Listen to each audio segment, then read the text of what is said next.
Chief Keef wasn't always this rich, famous rapper living in mansions and driving Lamborghinis. This YN was straight up raised in Oblock, hanging around real killers and shooters every single day. We talking about Parkway Gardens, one of the most dangerous housing projects in Chicago, where YNs like King Von, Boss Top, T-Roy, and the whole crew was really putting in work on these streets. Keef was just another shorty from the block, but he had something different. He could rap, and he had that raw energy that came from living that life for real. When he was coming up, he wasn't just rapping about the streets, he was living it. You will not believe the move Chief Keef just made on his own block. This man really linked up with NBA YoungBoy. Yes, that NBA YoungBoy. The same one who has serious tension with his late friend King Von's crew. That is straight chaos. But it gets even messier. Word on the street says some members are talking about shutting Sosa out and banning him from Chicago for good. That is a wild twist. Things have gotten deep, and this situation cuts harder than most people think. We are talking about someone who grew up with these same guys, shared meals with them, stayed in the same buildings, and came up from nothing together. Now he is shaking hands with who they see as their biggest rival. That feels like a heavy sign of disrespect. This is not just about rap drama or online talk. This is about loyalty, street rules, and how chasing money can make someone forget the place that built them. It is about respect. We talking about a man who grew up with these same people, ate with them, slept in the same buildings, and now he's linking with their biggest op. That's some next level disrespectful type shit for real. This ain't just about music, this is about loyalty, street code, and how money can make a YN forget where he came from. And right now, Oblock feels like that respect has been tossed aside. Let's take it back to the start. You cannot understand this story without knowing where Chief Keef really came from. Before the big houses, the luxury cars, and the fame, he was just a young kid from Oblock trying to make it out and survive in a tough environment. We are talking about Parkway Gardens, known as one of the toughest housing projects in Chicago. That is where King Von, T-Roy, and others built their names and reputations. Now, does Chief Keef ever talk about coming back and visiting? I don't think the city will like him though. Cause he came back around. It's just the city don't like him. The city are probably like, oh, Chief Keef back in Chicago, call everybody. You know, he could come back and sneak in the city. Yeah. But it's like him going public with it. Nah, he ain't gonna get too far with that. People in the city knew who they were. Back then, Keith was not living like a celebrity. He was deep in that street environment for real. He was not making music about struggle just to sound tough. He was living through serious situations every single day. He dealt with arrests, dangerous moments, and constant pressure, moving like many others from his area. And here is something a lot of people forget. Keith had strong ties to Front Street more than Oblock itself. But Front Street, 300, and Oblock were all connected. They were part of the same circle, moving together, supporting each other, and following the same street code. It was like one big alliance. So for him to link up with someone seen as an opponent now, that kind of move will have the whole city talking. Good. Morning. The singer known as Blood Money was one of 9 people shot during a violent night across. Now, this is him, a 30-year-old father of 5. He was fatally shot in the chest last night outside of his family's Englewood home. With him was his 28-year-old cousin, Darnell Patton. He was shot in the abdomen and underwent surgery overnight. He is in stable condition here at Strozier. Police say around 9:30 last night, the two were shot in the 5600 block of South Elizabeth Street. Hess was there visiting his family. Friends and family say he just returned from Los Angeles, where he signed a contract with Interscope Records. When people say Oblock, they are really speaking on that entire network of connected sets that once moved like family. Then, in 2012, Chief Keef dropped that huge track, I Don't Like, and everything flipped overnight. The song exploded. The whole scene shifted. He went from a neighborhood teenager to signing a reported $6 million deal with Interscope Records in a flash. He was suddenly out of the neighborhood spotlight and into the national spotlight. The wild part is how fast it all happened. Success hit so quickly that Keith barely had time to take it in. One minute, he was just another teen from the projects trying to survive. The next thing you know, he has millions in his bank account and cameras flashing in his face. The fame came fast, almost too fast. And the second Sosa secured that huge deal, he packed up and moved straight to LA. No long farewell, no big send-off, and definitely not the whole crew coming with him. He only brought about 3 people from the entire block with him. 3 out of everyone who stood by him when he had nothing. The same ones who looked out for him, shared meals, and stayed loyal during hard times. You talking about, nigga? You gonna see me with it? We gonna be thugging? You gonna see something, nigga? Come on, man. I already got the information when the nigga, they ran into each other and rolling out loud, man. And Keef asked the nigga, what's up? Ooh, you supposed to have something to do with my cousin getting killed? He on, I ain't had nothing to do with it. Go back over there to the Oblock niggas and get that. Hit me in my mouth. Just merged it on, I ain't had nothing to do with it. I'm bogus as hell. Only 3 stepped into that new life beside him. That hit people hard. Imagine grinding every day with your circle, talking about making it out together. And when one finally does, he leaves and you are still in the same rough environment. That is a tough pill to swallow. Chief Keef brought along his closest day ones like Ball Out and Tado, but many others stayed back in Chicago. They were still dealing with pressure, still trying to build their own way out. That move created real tension because some felt like Sosa distanced himself from the place that shaped him.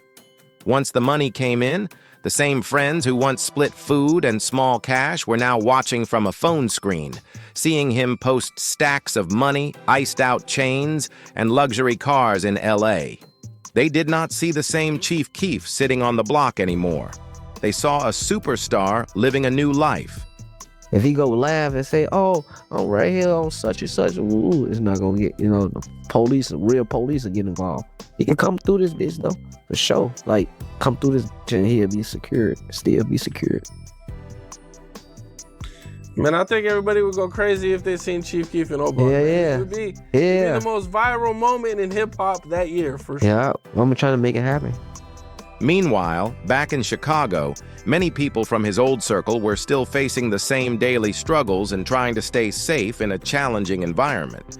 That contrast made everything feel even more intense. Sosa blew up, and that is when everything started shifting. Once the fame and the millions rolled in, it felt like the old Chief Keef slowly faded. When you grow up with nothing and suddenly you are rich, that kind of change can hit your mind fast. But how you handle that glow up, that shows who you really are. Some people get money and lift up everyone who stood beside them. Others get rich and start acting brand new, like the struggle never happened. A lot of people felt Sosa chose that second path. That is when the cracks started to show. He went from being one of the guys from the block to moving like he was too important for the same people who helped build his name. His vibe changed.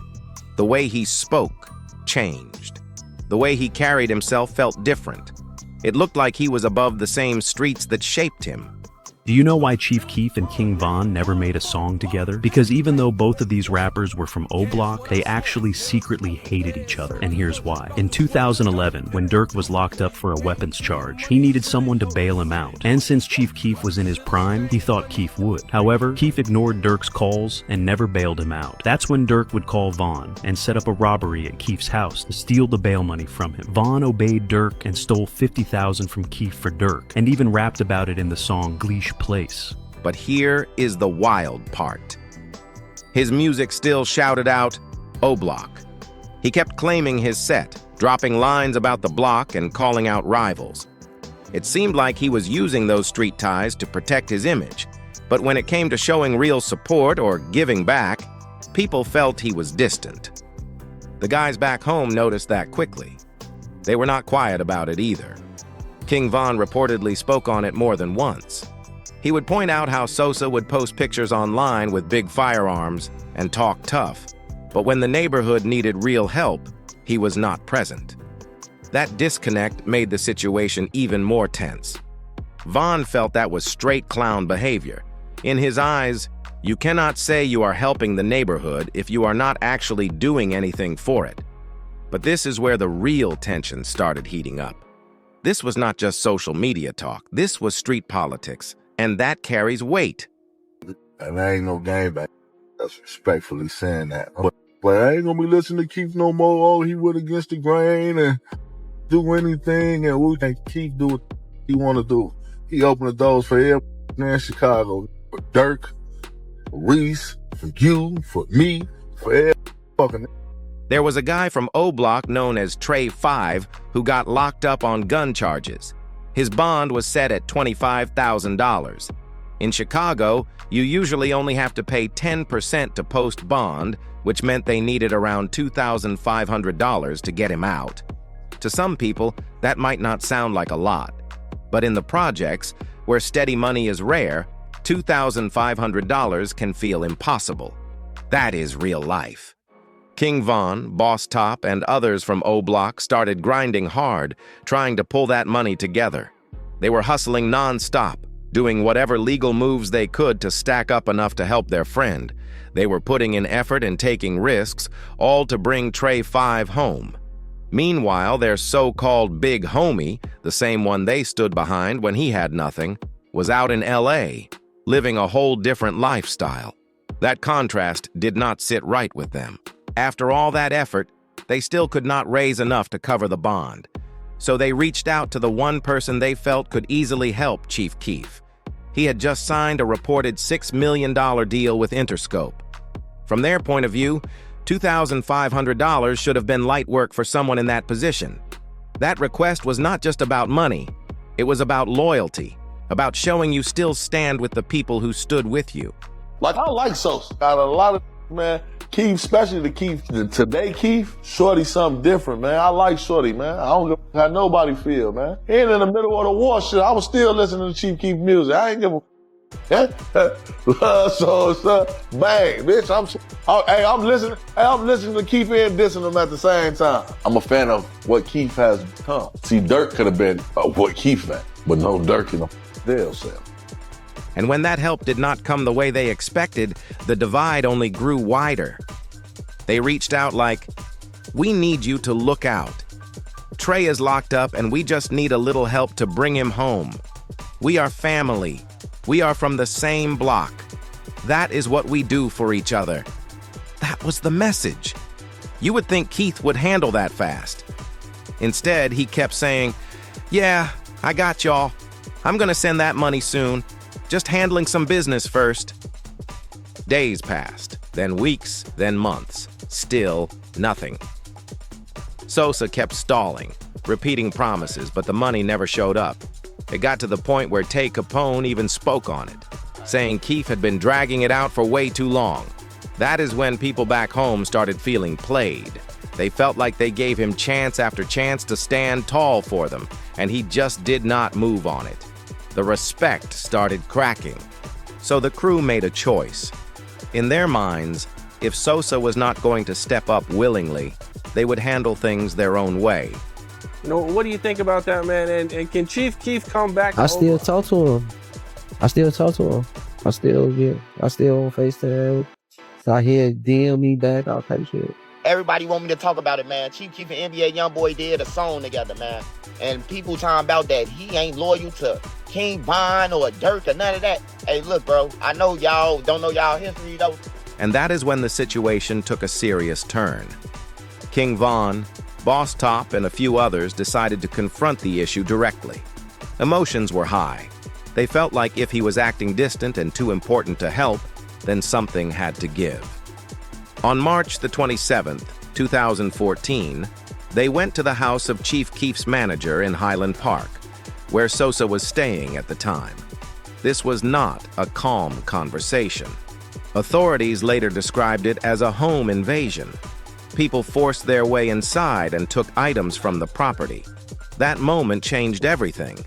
What started as hurt feelings over $2,500 turned into a major fallout that nobody could ignore.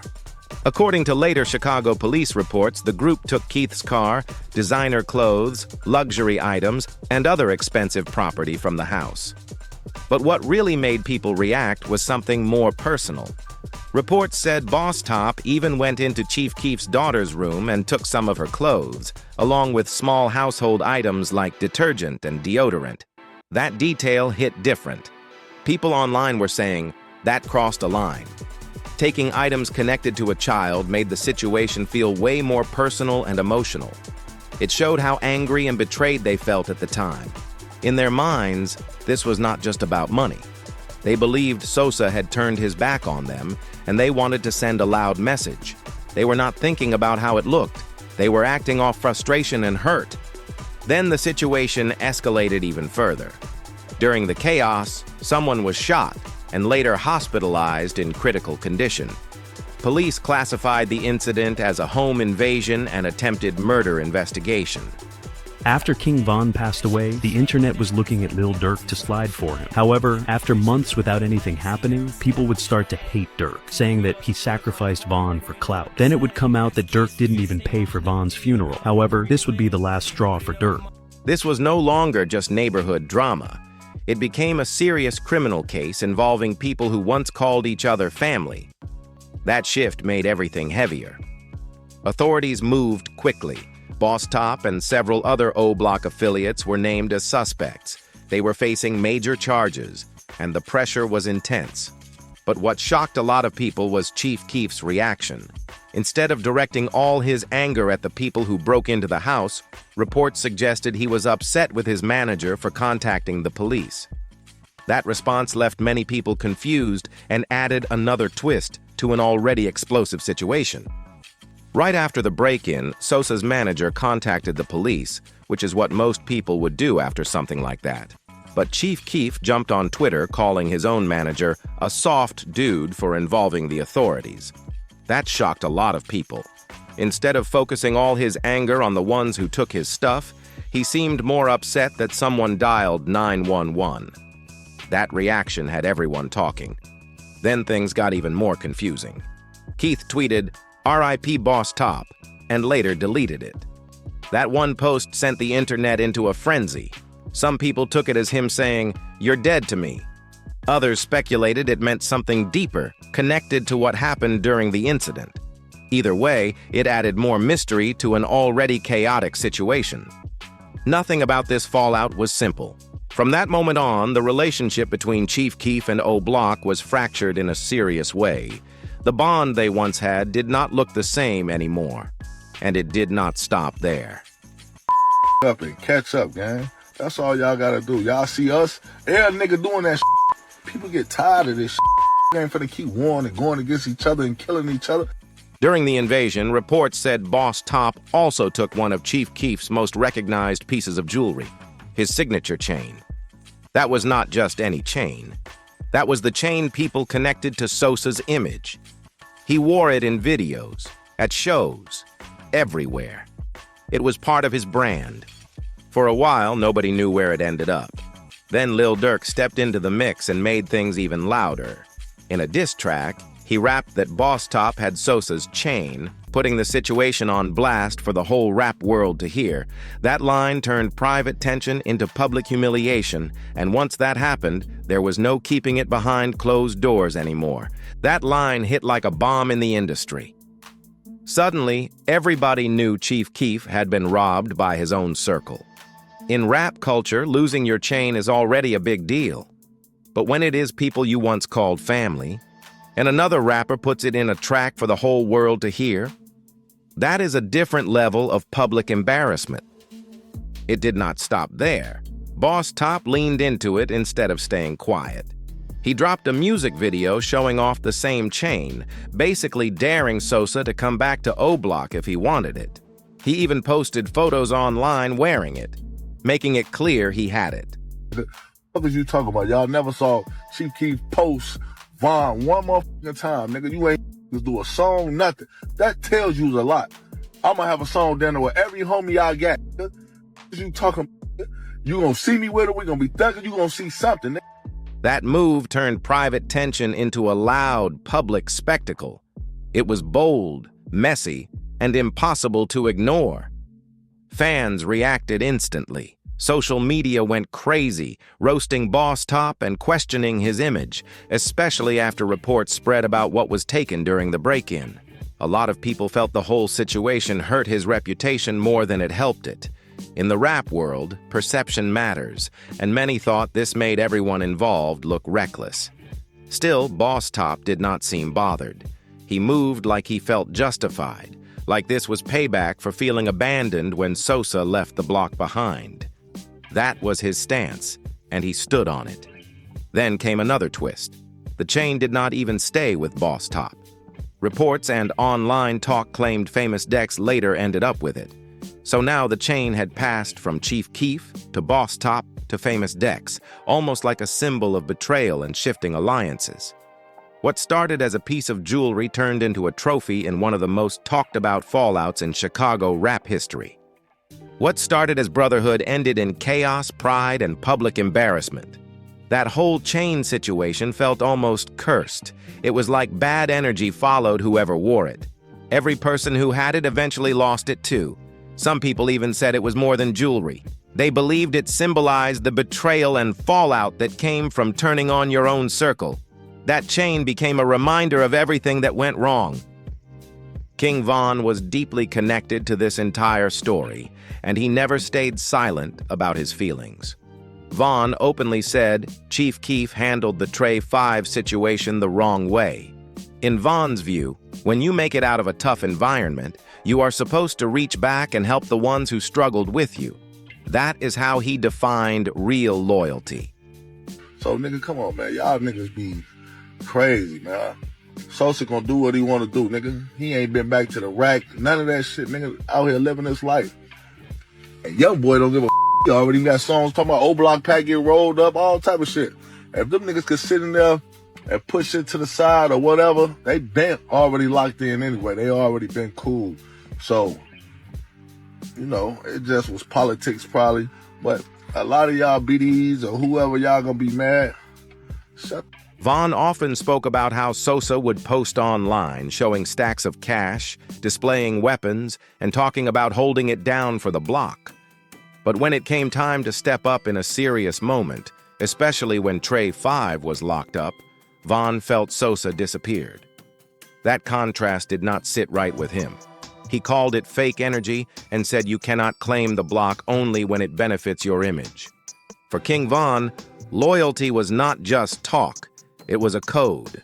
Loyalty to the neighborhood, loyalty to the friends you grew up with, and loyalty to the environment that shaped you. In his eyes, once that loyalty cracks, everything else starts falling apart too. So when Von felt like Chief Keef violated that code, when he saw him moving like he was too big to help the same people who once stood behind him, he took it personally. To Von, this was not just about one missed payment or one bad decision. He believed Sosa was disrespecting the whole foundation they came from. That is when the divide between Chief Keef and Oblock became permanent. It stopped being simple tension. It turned into a full split. You were either rocking with Sosa or standing with the block. Most of the guys chose the block because they felt Keef broke one of the most serious street rules: never forget your people. Von said more than once that Chief Keef was selfish, that he only cared about fame, money, and himself. Those were strong words, and they carried weight. Looking at how everything unfolded, a lot of people felt that decision changed everything. Keith had the platform and the money to make a major impact. He could have helped open doors or created opportunities. Instead, many believed he distanced himself. That single choice ended his bond with Oblock for good.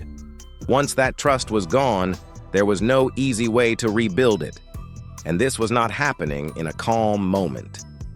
This was during the peak of Chicago's drill era, when tensions across the city were already high. Different groups were clashing, alliances were shifting, and the streets felt intense. The music reflected that energy. Chief Keef's songs were right in the middle of it, amplifying everything that was already boiling over. That made the fallout even louder and impossible to ignore. Tracks like I Don't Like and Love Sosa became huge anthems. The whole world was playing them. But those songs were also packed with direct shots at rival groups, even mentioning names tied to people who had already passed away. That kind of energy did not just stay in the studio. It spilled into the streets. It turned music into something that felt personal, almost like lyrical warfare. Every line sounded loaded. Chief Keef was making millions from drill music. a sound born out of Chicago's raw reality. But while the music spread worldwide, he was living in Los Angeles, far from the daily tension back home. Meanwhile, the people still in Chicago were the ones dealing with the consequences.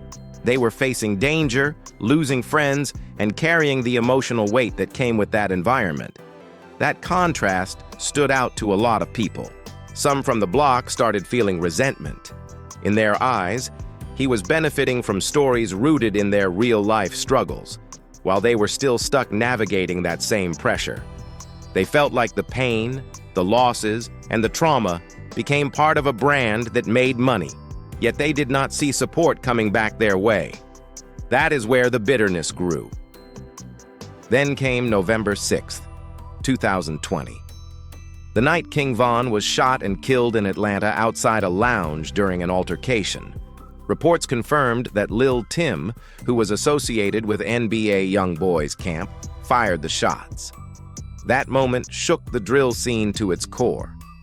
It was not just another headline. It felt personal to a lot of people in Chicago and beyond. After Von's death, lines were drawn even clearer. Lil Durk, OTF, and many from Oblock made it clear they were cutting ties with NBA YoungBoy and anyone closely connected to him. It became an unspoken rule in their circle. If you stood with Von, you did not align yourself with YoungBoy's side. No exceptions. That tension set the stage for even more drama, making every future move feel heavier than ever. That was the code. Simple as that. In the streets, loyalty is everything. When your friend is killed by someone connected to another crew, you do not turn around and link up with them later. You do not make songs together, hang out, or show public respect.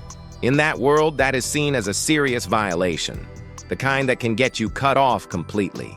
This is the end of Episode 1. Episode 2 is coming soon, and trust me, it gets even deeper. Make sure you like this video, share it with someone who follows drill culture, and subscribe so you do not miss what happens next.